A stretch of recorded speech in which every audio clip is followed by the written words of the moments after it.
Hello to everyone. In this video, I'm gonna tell you what is the optimal mileage on long motorcycle trips. Even though I had videos like this before, I continue receiving questions how many kilometers I'm riding per day. So in this video, I'm gonna explain you with more details how many, why, and when you can decide at what exactly you need. But before I start this video, let me show you this beautiful view. This is a national park, Torres del Paine in Chile. Look at these clouds. We stop here with Plummen for a while just to enjoy the view and film this video. So guys, as I said, I've been asked a number of times how many kilometers per day we are riding right now and why one of the days are so long. Like yesterday we had like 800 kilometers, today they are going to be like 400. So what is the optimal mileage? Как е долу? Натурална красота. Natural beauty, he said. Anyway, we're gonna enjoy this place for a while, but let me discuss the topic. How many kilometers per day are optimal? So let me tell you this way. I know that you'll expect me to give you some kind of universal numbers or clear numbers, let's say 300, 500 or 800 kilometers per day, but there are no possible ways to calculate how many per day you can expect, because it depends from many different circumstances. What is your budget? What is your free time? What is your general plan? What you would like to see? What the weather forecast will allow you to see, and many more different, as I said, hundreds of different circumstances that will completely change everything. So you cannot really say my plan is to ride 300 kilometers per day and that's it. So let me give you one example. The moment we are in this area, National Park Torres del Paine, just 100 kilometers north from Puerto Natales. So the plan today is to go through the park, see as much as possible, then go back, use this Cerro Cirillo border and go back to Argentina, make a big loop, go through El Calafate and see Glacier Perino Moreto. The whole loop is going to be around 400 kilometers. But yesterday we start from Ushuaia and rode all the way from Ushuaia to Puerto Natales, which is almost 800 kilometers. We crossed one border and took one ferry, and took us all together 12 hours to come here. 800 kilometers. And you might say now, yeah, Pavlin, but why so many kilometers? Because guys, there is nothing in between. The only possible place where we can spend the night was Cerro Sombrero, just before Chilean border, and we already been there the day before or 2 days before. And from Ushuaia to Cerro Sombrero were 400 kilometers, which is mean that we can be there, or we were there around 11 o'clock in the morning. So what we're supposed to do the whole afternoon? Nothing, just stay in the hotel. No, forget about it. That's why yesterday we did 800, or if you understand what I mean, kilometers depends from every day, from all the points that you like to see, and many more like that. That's why I said in the beginning, there is no clear answer or one example, 300 per day, and that's it. If you don't have anything between, like yesterday, nothing, just Cerro Sombrero, and the rest 400 kilometers were nothing, not even a petrol stations to fill the tanks, not even a place to eat, not even a place to sleep.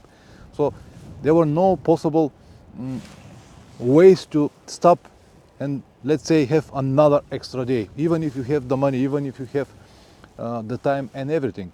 That's why it's always flexible, and it depends from what you would like to see.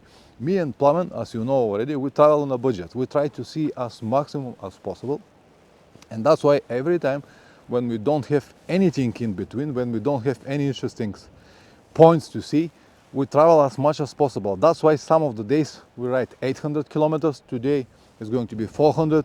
Tomorrow might be even less. But when you have many kilometers, when you don't have anything to see, then these many kilometers will help you to the general plan to stay longer or to spend more time on the places where you have your personal interests. So the universal formula, as I said 3 times already, does not exist. So something else.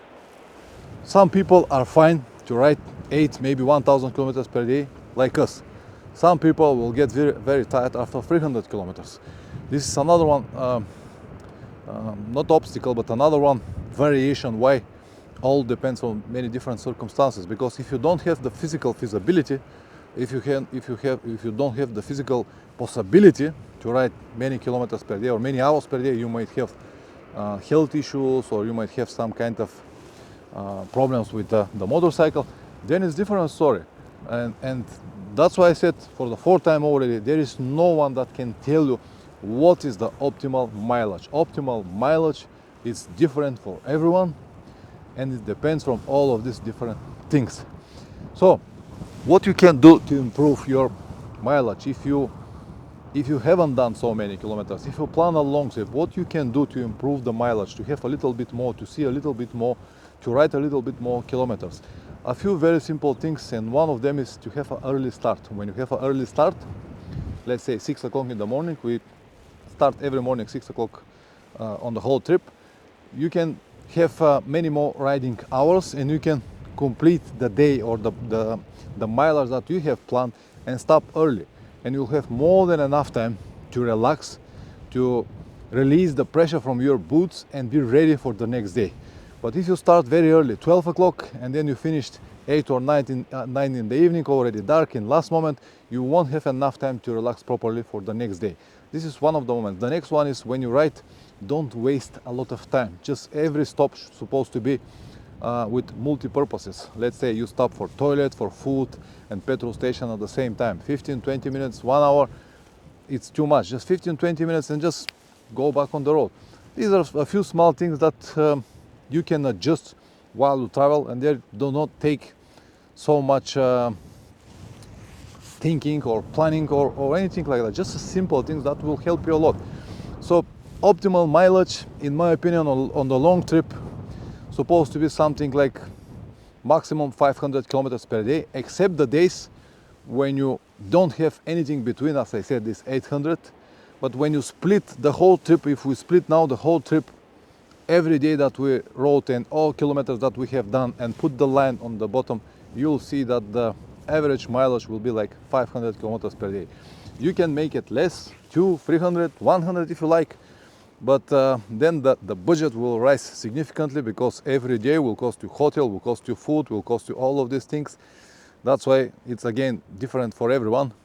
But it's good, or it is correct to understand it right now, that numbers that someone will throw it on YouTube or in social media does not matter, because your numbers might be completely different. As I said, we don't mind to ride 800 per day, but we also don't mind to ride 300 per day when we have something to see. That's why it's very, very subjective, and always depends, from 5th times already, from many different circumstances. I really hope that this video will help you, at least one person, to make a better trips, to plan the trips better, to cover more mileage or less mileage, whatever he or she plans, and eventually got a wonderful trips. Press like or dislike, whatever the video deserves. If you subscribe, even better. See you in the next one. Ciao.